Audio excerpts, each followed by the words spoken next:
Dwayne "The Rock" Johnson is the closest thing Hollywood has to a sure bet. His name on a poster guarantees a global event. It means billions at the box office. But here is the secret Hollywood doesn't want you to know. Inside the studios that write his checks, a rock movie is now a terrifying proposition. Because the very formula that makes him a short-term box office weapon has created 5 long-term risks that threaten to dismantle the system that built him. This isn't about star power. This is about structural fear. Today, we expose the 5 real reasons studios are scared of their own biggest star. So where does the fear start? Not with a flop. It starts with the opposite: total success. Success with a cost. A cost that changes everything you own. When you hire Dwayne Johnson, you aren't just casting a star. You are installing a franchise operating system.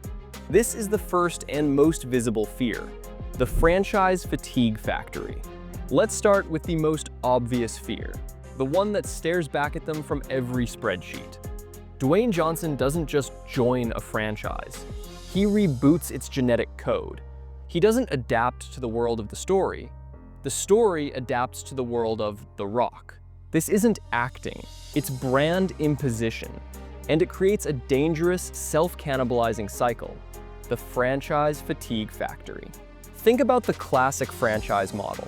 It works because each entry has a unique identity, a specific tone. Mission Impossible is about high-tech spycraft and breathtaking stunts. Fast and Furious began as a street racing, family-under-pressure drama. The appeal is in the variation. Johnson's model is the opposite. Uniformity is the product. His presence demands a specific, non-negotiable template: the physically invincible hero, the quippy, eyebrow-raising one-liner, the spectacle-first, logic-second action sequence, the narrative that positions him as the undisputed moral center. Look at the evidence. Fast and Furious transformed from car-centric heist films into globe-trotting superheroics the moment Hobbs arrived. Jumanji was reinvented from a suspenseful fantasy into a video game comedy vehicle. His Journey films are pure adventure spectacle. The pattern is undeniable. For a studio, this is a devil's bargain. The short-term gain is massive: a box office jolt, global awareness. But the long-term cost is brand erosion. You hire Johnson to save your franchise, but in doing so, you erase what made it special. You trade unique identity for reliable, generic blockbuster product. The fear is not that the next Jumanji won't make money with Johnson. The fear is that you can no longer make a Jumanji without him. You have franchised the star, not the story. The IP becomes a hostage to his brand. And this creates the ultimate studio nightmare: homogenization. Why own 5 different franchises if they all feel and play like the same rock vehicle? You've spent billions acquiring unique intellectual property only to let one star's brand blueprint overwrite them all. It turns a diverse portfolio into a single, monolithic product line. Worse, it trains the audience. They stop coming for Fast and Furious. They come for The Rock in Fast and Furious. The loyalty transfers from the IP to the star. This is the factory's output: fatigue. Fatigue with the sameness he necessitates. And this leads directly to the second, even colder fear. Because this factory doesn't just produce sameness, it runs on a fuel of pure, uncut capital. The financial math is where the real terror begins. The unit economics trap. Welcome to the boardroom's real nightmare. The creative sameness is a problem, but this is the panic attack. This is where the franchise fatigue factory meets its financial engine: the unit economics trap. The term unit economics refers to the fundamental revenue and cost of a single product.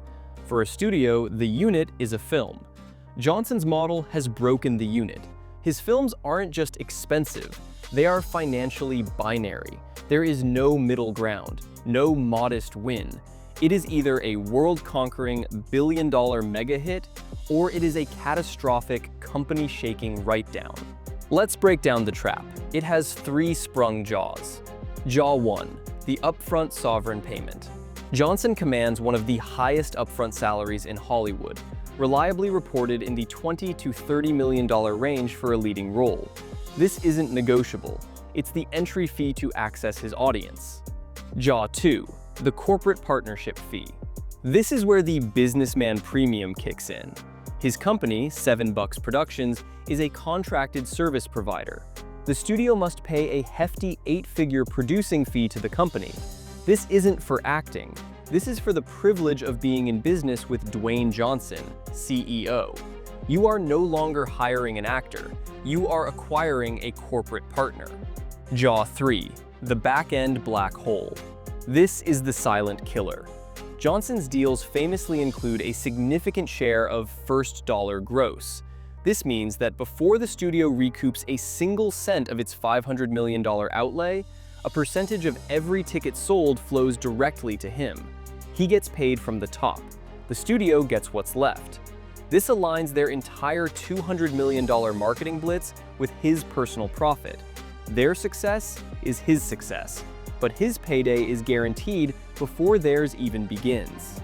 Studio math. Production budget, $200 million, plus marketing, $200 million, equals $400 million outlay to break even. Theatrical share approximately 50%, needs $800 million. Global box office with The Rock's back end needs $1 billion plus global box office. Result: every film must be a billion-dollar event, or it fails. This is the trap. It forces the studio to make only the safest, most bloated, 4-quadrant, VFX-heavy spectacles. It murders mid-budget films. It strangles original ideas in the crib. There is no room for a $100 million thriller that grosses a solid $350 million. That's a failure. The model demands only home runs. And in today's fragmented market, that is a terrifying way to live. And when the math fails, as it did with Black Adam, the loss isn't just a loss, it's a systemic shock. A $200 million film that grosses $400 million is usually a disappointment. In Johnson's model, it's a 9-figure disaster that calls the entire partnership into question. This creates a suffocating pressure. Every decision is magnified. Every marketing dollar is scrutinized. The sheer weight of the financial obligation crushes nuance, risk, and often quality. The studio is no longer making movies. They are managing a debt instrument with biceps, and that debt has a name. This leads to the next inevitable consequence: the creative control blackout. We've seen the fear of homogenization. We've seen the terror of the financial math. Now we reach the human cost. The third fear is about what happens to the art itself. When you invest $500 million into a single human brand, you don't just give them a trailer. You give them the keys to the kingdom. This is the creative control blackout. Dwayne Johnson isn't just the star of the movie. He is its chief brand officer. And his primary product isn't a character. It's The Rock, the invincible, charismatic, morally unassailable icon. Every frame of the film, every line of dialogue, must serve and protect that product. The story is secondary. The director's vision is negotiable. The brand is law. This manifests in ways that paralyze a creative set. The unbreakable hero mandate. Johnson's character cannot be weak, cannot be outsmarted for long, cannot lose a fair fight. This isn't a creative choice. It's a brand safety protocol. It strips narratives of tension and vulnerability. The narrative ego injection. Reports from multiple sets, most notably Black Adam, suggest scripts are rewritten to center Johnson's character, often at the expense of the ensemble or the original story's logic. Scenes are added to amplify his dominance. Other characters are diminished to make him shine brighter. The director as facilitator. A powerful auteur has a singular vision. On a Johnson film, the director's job is to execute the brand vision. They are not the author of the film. They are the project managers for The Rock feature presentation. Clashes are inevitable, and in a clash between directorial intent and brand integrity, the brand always wins. For a studio, this creates an impossible creative drain. You hire talented, visionary directors and writers. You pay them millions. Then you systematically handcuff them to the demands of a single star's personal brand management. The result? Passionless product. You get a competent, glossy, soulless spectacle engineered by committee, with the star's brand committee holding veto power. This blackout has a ripple effect. It demoralizes creative teams. It makes it harder to attract top-tier directors who value autonomy. It leads to publicly strained relationships, as seen with co-stars and producers on the Fast franchise. The set doesn't feel like a collaborative artistic endeavor. It feels like a corporate mandate. So the studio is trapped. They need his brand for the box office, but to get it, they must sacrifice the very creative vitality that makes movies resonate beyond opening weekend.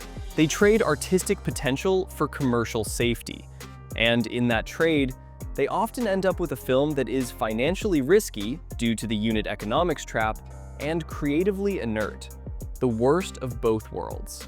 This leads to a fourth, more subtle fear, a fear about who exactly is cheering in those opening weekend crowds.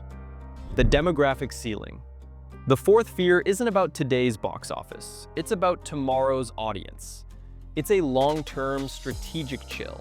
Dwayne Johnson owns the present, but does he own the future? This is the fear of the demographic ceiling. Johnson's appeal is monolithic and incredibly powerful, but it is also bounded. He dominates a specific segment of the global audience, the broad, action-loving, spectacle-driven crowd. His brand is physicality, humor, and old-school movie star charisma. It's a winning formula, but it has limits. Let's analyze the ceiling. The prestige barrier. Johnson is not sought after for complex, dramatic, award-caliber roles. A rock drama is an oxymoron. Studios don't send him scripts for the next Oppenheimer or Killers of the Flower Moon. His brand is incompatible with ambiguity, moral frailty, or deep psychological torment. This locks him out of an entire ecosystem of Hollywood, the one that generates cultural prestige and lasting critical legacy. The digital culture gap.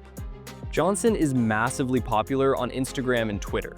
He is a master of broad, inspirational, and promotional social media. But his persona does not naturally inhabit the ironic, referential, fast-moving meme culture of Gen Z and younger millennials on platforms like TikTok. He is an icon they respect from a distance, not a native creator they feel they co-own. Compare his digital presence to the integrated, self-deprecating meta humor of Ryan Reynolds. One feels like a corporate broadcast, the other feels like a peer. The superhero versus star problem. For younger audiences, the primary cultural icons are increasingly fictional characters, not the actors who play them. They are loyal to Spider-Man, not necessarily to Tom Holland. Johnson's entire model is the opposite. He is the brand. He is not playing a character. The character is playing a version of The Rock. This can feel inorganic to a generation raised on deeply embodied, actor-secondary franchise roles. For a studio, investing in Johnson is doubling down on a model that is printing money now, but may have an expiration date. The fear is that the audiences who drive viral buzz, sustain streaming subscriptions, and create long-term IP value are evolving beyond his core appeal. This fear exacerbates every other problem. The unit economics trap is scarier when you suspect your star's core audience isn't growing. The creative control blackout is more damaging when it prevents the brand from evolving to meet new tastes. The franchise fatigue factory accelerates when the factory's output is designed for a demographic that is aging out of its prime movie-going years. The studio is left with a brutal question. Do we keep mining the deep, rich vein of his existing audience until it's exhausted? Or do we try to pivot his brand, a risky move that could alienate his core, to chase the next generation? The data suggests they keep mining. It's safer, it's predictable. But that predictability is itself a form of risk. It's the risk of strategic stagnation, of being the last giant in a forest that's already seeding new kinds of trees. Johnson isn't fading, but the world around his particular kind of stardom is changing, and the studio can feel the ground shifting beneath their most expensive asset. This leads to the final, most conclusive fear: the IP dead end. We've arrived at the final, most definitive fear. It's about what remains when he leaves.